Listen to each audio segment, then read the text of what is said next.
What is scholarly opinion on moon sighting? Should countries follow astronomical calculations by scientists or rely on sighting the moon by sight? Where does the following hadith stand in this era? Fast when you see the new moon of Ramadan and break your fast when you see the new moon of Shawwal. If clouds prevent you from seeing it, complete 30 days in the month of Sha'ban. This is an issue of dispute among scholars. And Allah directed us in chapter 4, Surah An-Nisa, when He said, فَإِن تَنَازَعْتُمْ فِي شَيْءٍ فَرُدُّوهُ إِلَى اللَّهِ وَالرَّسُولِ. Whenever you dispute over a matter, then you have to refer back to Allah and the Messenger, meaning to Qur'an and to the Sunnah. So what does the Qur'an and Sunnah say about this? As you've heard in the hadith, the Prophet said, صُومُوا لِرُؤْيَتِهِ. Fast when you see the crescent, the new moon. And break your fast at the end of the month of Ramadan when you see it, when you sight the new moon or the crescent. So this is the instruction of the Prophet ﷺ.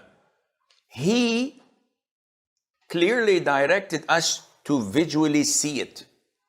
So this means that the calculations of people who work in astronomy, when they say that the new moon is born on that particular day and impossible to be born on that day, should we believe them?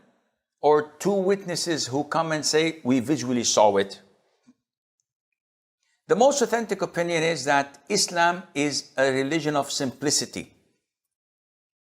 And we have to rely on something that is visual. So even if I use a telescope and I sight the moon and I see it, it's okay because I saw it with my own eyes. But to claim that according to calculations, today the new moon is born, and I look and it's all cloudy, it's dusty, there's a storm, there's no possible way to visually sight the moon. Should I fast tomorrow or skip it and consider it to be a day of not fasting? The answer is calculation is disregarded. In order to prove the crime of adultery and fornication, we need a confession from the sinner, the adulteress, or the fornicator, or we need 4 male Muslim witnesses testifying of seeing the actual act of penetration and describing it. This is the Sharia law that was at the time of the Prophet ﷺ and will remain until the Day of Judgment. If someone comes and says, Shaykh, we have 3 cameras, we have 5 cameras, HD, high def, 16K or whatever numbers they have. Maybe they did not reach 16, I don't know. So we have the footage. Is this sufficient? The answer is no. There has to be 4 male Muslim witnesses visualizing it. So this is the Sharia law. It is not something that we make up or we think that, oh, okay, we have DNA testing. This is enough. No, it's not enough. It can be circumstantial evidences that a judge may use, but it is not sufficient on its own. Therefore, the sighting has to be done. Now, the 1 million Kuwaiti dinar question. Do we have one sighting for the whole world of the Muslims? Or there are various sightings according to the region? The most authentic opinion, and this is what was done at the time of the companions, may Allah be pleased with them, and referred to the Prophet ﷺ. that each region has its own sighting. A man came from Asham, which is nowadays Syria, from Damascus, where the Khalifa, Muawiyah ibn Abi Sufyan, was there.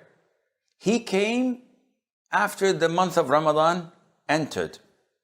When he reached Mecca or Medina, Ibn Abbas asked them, when did you see the crescent? And he said, Saturday. So Ibn Abbas said, we saw it on Sunday. So the man asked, should we unify? Should you also consider Ramadan beginning at Saturday? He said, no. The sunnah of the Prophet ﷺ to apply and implement each one's own sighting. And this is what's being practiced today. People in India, Bangladesh, Pakistan, they have their own sighting.